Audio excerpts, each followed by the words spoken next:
Good morning, children. আজি আমি তোমালোকৰ synthesis of sentence তাৰ মানে combined sentenceৰ এটা second partত আৰু 8টা question তোমালোকক লৈ আহিছো যেহেতু তোমালোকৰ সমহীয়া পৰীক্ষাত ইয়াৰ পৰা question আহিব সেই কাৰণে আমি এটো অলপ গুৰুত্বপূৰ্ণভাৱে আৰু কেইটামান আলোচনা কৰিবলৈ আগবাঢ়িছো ইয়াত এক নম্বৰ আমি এটো পাইছো he is very old he cannot work hard এই মানে বাক্যটো আমি আগৰ ভিডিওটো আলোচনা কৰিছিলো কিন্তু এই কথাটো অলপ কনসেপ্টটো আকৌ ধুনিয়াকে দিবৰ কাৰণে আমি এতিয়া আকৌ কথাটো আলোচনা কৰিছো এনেকে যে ইয়াত আমি কি কৰিম এই cannot আৰু could not is আৰু was ৰ মাজত ভেৰি কৰিব তাৰ মানে এই আনসাৰটো আমি যেটা কৰিব যাম তেতিয়া আমি ইয়াক কি কৰিম যে দুটা ধৰণে কৰিব পাৰো এটো আমি এনেকে কৰিব পাৰো he is so old that he cannot work hard আমি এনেকে এটা কৰিব পাৰো এতিয়া কি হয় ইয়াত আমাক এই বস্তুটোকে আকৌ এটা সহজ উপায়ত আমি আকৌ এনেকে ডাবল টু আৰু টু ব্যৱহাৰ কৰি কেনেকে কৰিম হেতু আমি আগত দেখাইছিলো he is প্ৰথম অবজেক্টিভ টু লবা too old t double o l d too old to work hard তো সোয়া আমি কি কৰিলো যে প্ৰথম অৱস্থাত আমি এই ডাবল টু টু লিখি মানে এই প্ৰথম এডজেক্টিভ তাৰ পিছত সিঙ্গল o থকাটো লিখি দ্বিতীয় অবজেক্টিভটো আমি ব্যৱহাৰ কৰিলো এতিয়া আমাৰ প্ৰবলেমটো এইটো আমি প্ৰথমতে পাৰি গৈছো এইটো আমি বুজিছো এইটো আমি দুই ধৰণে এনেকৈ কৰিব পাৰো কিন্তু আমাৰ কেতিয়াবা কি কৰে টেন্সটো হলাই দিয়ে তাৰ মানে কি হয়গে চাও আহা যেতিয়া টেন্সটো হলাই তেতিয়া এই is to was কৰি দিব আৰু can not to could not কৰি দিব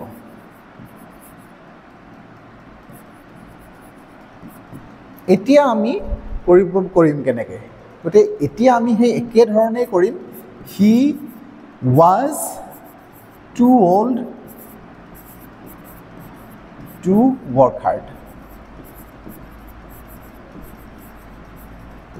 যদি টেন্সটো আমাৰ হলাই দিয়ে তেতিয়া আমি ইজৰ ঠাইত was লিখিম আমাৰ পৰিৱৰ্তনটো হিমানে হ'ব তাতকে বেছি আমি অন্য একো পৰিৱৰ্তন নকৰো দুই নম্বৰটোত খুদা হৈছে যে he died young হা এতিয়া ইয়াত এই died young বুলি ক'লে আৰু পিছৰটোত কৈছে it was unfortunate সো এই দুটা বাক্য যোগ কৰাৰ বহুত উপায় আছে তাৰ সহজ উপায়টো হৈছে এই শব্দটোকে আমি কনজাংশন হিচাপে লৈ লম তাৰ মানে প্ৰথমতে এই শব্দটোকে কনজাংশন হিচাপে লৈ লম unfortunately বুলি কম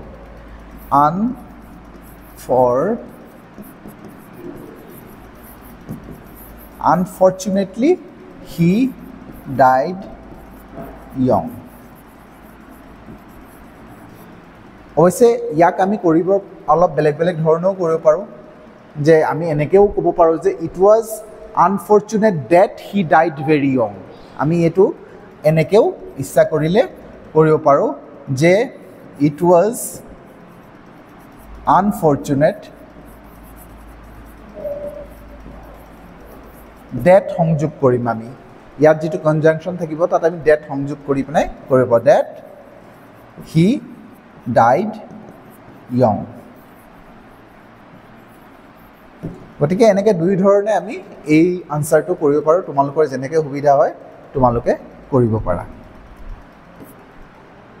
তাৰ পিছত আহিলে এইটো এটা don't overeat you will be ill ইয়াত আমি খুব সহজতে কনজাংশন এটা ব্যৱহাৰ কৰিব পাৰো যেটো নেকি or বা otherwise আমি এটো or ব্যৱহাৰ পনাই কমাটো ঠাইত আমি or লিখিব পাৰো খুব সহজতে যেনেকে don't overeat or you will be ill এনেকে কৰিব পাৰো আমি otherwise লিখিব পাৰো or ঠাইত or টু ঠাইত কনজাংশন আমি বেলেগ এটা ব্যৱহাৰ কৰিব পাৰো otherwise বুলি কলো হ'ব যেনেকে আমি ক'ব পাৰো যে don't avoid, otherwise you will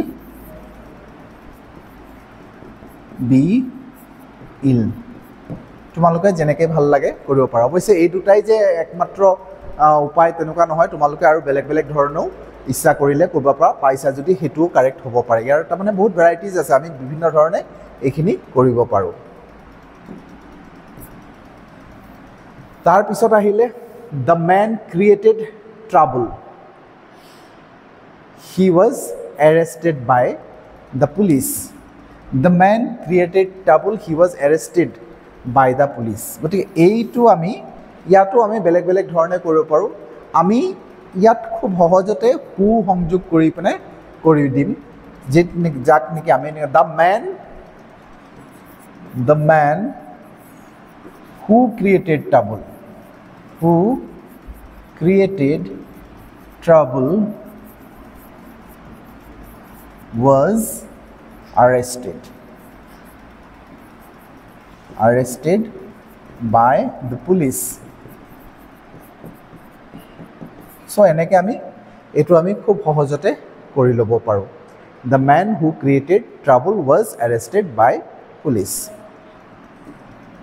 তাৰপিছত আমি আকৌ এইটো এটা লৈছোঁ, যিটোত কৈছে নে you can start the machine, you have to press this button. গতিকে এইটো আমি বাই লগাই কৰিব পাৰোঁ, টু লগাই কৰিব পাৰোঁ, বিভিন্ন ধৰণে আমি এইটো ইচ্ছা কৰিলে কৰিব পাৰোঁ। কেনেকৈ কৰিম? You can start the machine by pressing the button. আমি তেনেকৈও ক'ব পাৰোঁ যে you can start the machine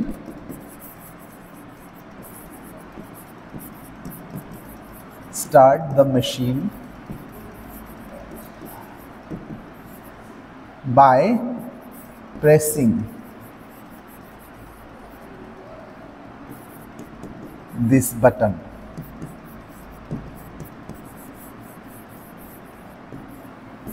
এনেকৈ আমি এইটো কৰিব পাৰোঁ, বা আমি ইয়াক এনেকৈও কৰিব পাৰোঁ, you can start the machine, to start the machine, টুৰ পৰা ষ্টাৰ্ট কৰিব পাৰোঁ, to start the machine you can press this button.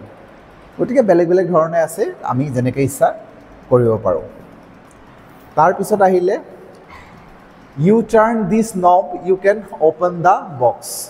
চ' আগৰ যিটো কৰিছিলোঁ আমি অলপ আগতে যিটো কৰিলোঁ 5 নম্বৰটো, ঠিক এইটো ঠিক তেনেকৈ আমি কৰিব পাৰিম যে আমি ইয়াত বায়ু সংযোগ কৰিব পাৰিম আৰু বেলেগ ধৰণেও কৰিব পাৰোঁ। চাওঁচোন, you can open the, you can then open, দেনটো নালাগে, লক্ষ্য কৰিবা। টু অ'পেন দ্য বক্স এনেকৈ কৰিব পাৰোঁ, to open the box you can turn these knobs.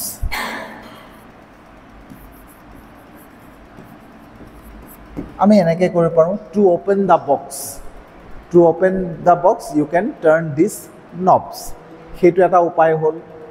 তাৰপিছত টাৰ্ণিং দিছ নবছ, বা আমি এনেকৈও ক'ব পাৰোঁ যে turning these knobs you can open the box.